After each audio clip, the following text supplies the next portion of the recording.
Hello everyone and welcome to WWE Discussion. I'm your host and WWE enthusiast Doug. In today's episode I'm going to be discussing Royal Rumble 2024 edition. And to be honest, this Royal Rumble might not have been the most exciting Royal Rumble, maybe even not the most memorable Royal Rumble, but it was still a solid event overall.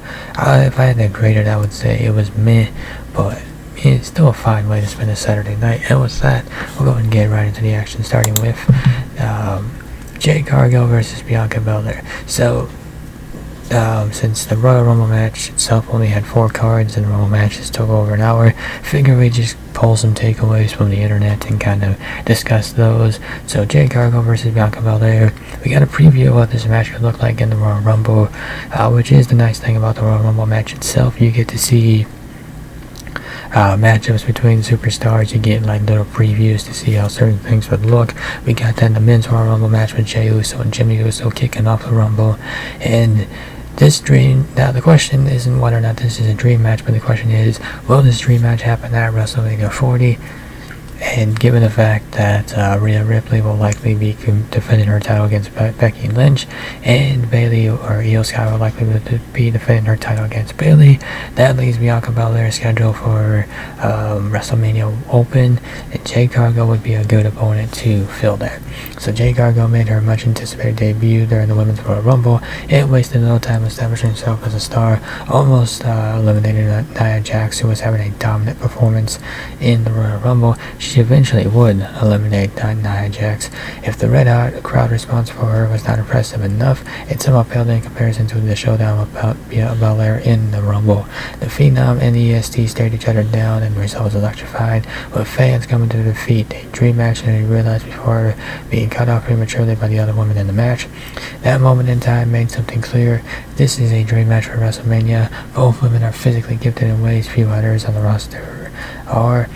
They are strong, fast, and athletic. Belair has been at the mountaintop of WWE, and Cargill will hope to follow in that path, taking a star that Cargill introduced to the wrestling world in AEW and looking to enhance it further in WWE. Putting these two together in the ring at WrestleMania and letting them create magic is what that kind of stage is made for. So why not Jade Cargill versus Bianca Belair? I think it's a great addition to the WrestleMania card, so I don't see any reason why it wouldn't happen. And then speaking of the Women's Royal Rumble, let's talk about the winner, Bayley, who is headed towards a career-defining moment following a long overdue Royal Rumble win. And for years, Bayley has watched her fellow four horsewomen of NXT have opportunities to make history and shine brightest on the grand stage at WrestleMania. Charlotte Flair won the inaugural Women's Championship. Becky Lynch won the first women's main event, and Sasha Banks even got the main event WrestleMania 37 herself when she scored off with Belair. Meanwhile, Bayley has been involved in tag matches and multi-women championship clashes where the focus were either partially on her or hardly at all. And when she finally did have her chance to shine, she did it, but it was during the pandemic era of WWE, so her best work came in front of nobody. Saturday night, she put the pieces in place to correct that by winning the Royal Rumble and inching closer to a showdown with women's champion Io Sky. Her role in damage control continues to be diminished as Sky, Asuka, Sane, and Kai are turning their back on her. I don't know if they're losing faith in her to ensure the factions winning ways, considering Asuka and Sane did win the women's tag team titles, but it appears clear that they feel like they no longer need her direction. And that should continue with concluding with an evolution style excommunication from the group and Bayley, and leading to Bayley ultimately using her opportunity on Sky.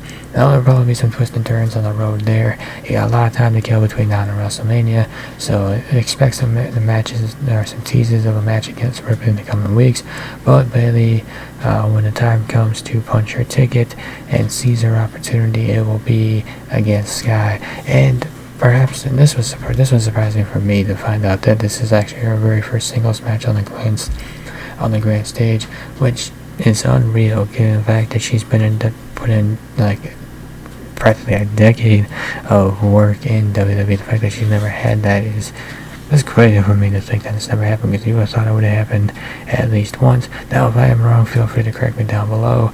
I just pulled this off the internet and didn't really research it myself, But I tried to think off the top of my head if there was a Bayley singles match at WrestleMania, and I certainly couldn't think of one. So, if this is indeed her first singles match at WrestleMania, hats off to her. Well earned.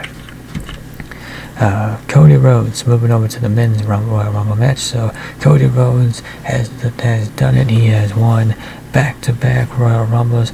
So when Cody Rhodes came back to WWE, he had his story in mind, and the way that story was supposed to end was with him beating Roman Reigns at WrestleMania 39.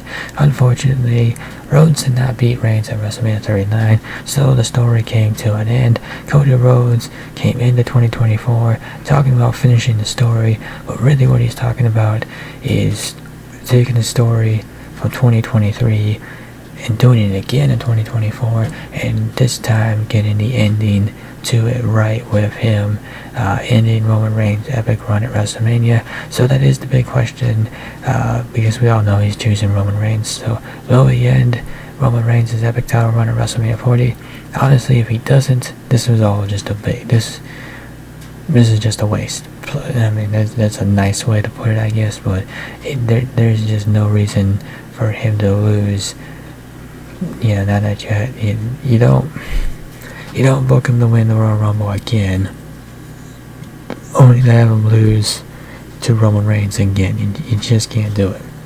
So for the fourth year in a row, Roman Reigns would enter the Royal Rumble as champion, and for the fourth year in a row, he leaves as champion. So the Tribal Chief survived a fatal 4-way match to retain his title, ensuring that his title run will make it to WrestleMania 40, barring any unforeseen circumstances, which probably won't show up because he won't be around. I don't think he's competing in that Elimination Chamber. So yeah, he's champion until WrestleMania. And he probably won't make it past that. Cody Rhodes won the men's Royal Rumble match, cashing his ticket to the Showcase of the Immortals, and a rematch with Reigns on wrestling's grandest stage. 1 year ago, everyone was absolutely certain that Rhodes would dethrone Reigns, and everybody watched. Instead, the Tribal Chief retained his top prize at WrestleMania. That will not be the case this year. Rhodes endured a grueling year-long journey back to the top of the wrestling mountain, and is evidenced by the stare-down with Reigns in the closing moments of the Royal Rumble. Rhodes has chosen Reigns as his WrestleMania 40 opponent. There is no question about it, because any other outcome would, it'd do a lot of damage, and probably ruin Rhodes as a legitimate main event star and good guy for the company. He will finish the story, pay off his 2-year odyssey, and etch his name in the history books in a way even his Hall of Fame father could not. So again, if Cody Rhodes doesn't win, what are we doing? But I think he does. I think this is it. This is it. It took you a couple years, but you finally got here, and yeah, we're gonna get it right this time. And lastly, CM Punk. So, came up short in the Royal Rumble, came down to the final two, but even though he lost in the Royal Rumble, he still has a path to WrestleMania. So, for the moment, his dreams to headline WrestleMania are on pause, but his runner-up status in the Royal Rumble will not affect his road to the main event of wrestling's most prestigious event. It has been Punk's motivation, the reason for his return, and the goal he has set for himself from day one of his return to WWE. The seeds were planted for a WrestleMania showdown with Seth Rollins, when the two came to face-to-face during an electric confrontation on Raw, and there is no reason to believe that that match is not still the plan. There are ways for Punk to get to that position and for that match to occur without him winning the Rumble. Elimination Chamber comes to mind. Punk is advertised for that show, and it's likely that the number one contender for the World Heavyweight Championship will be determined in an event's namesake match.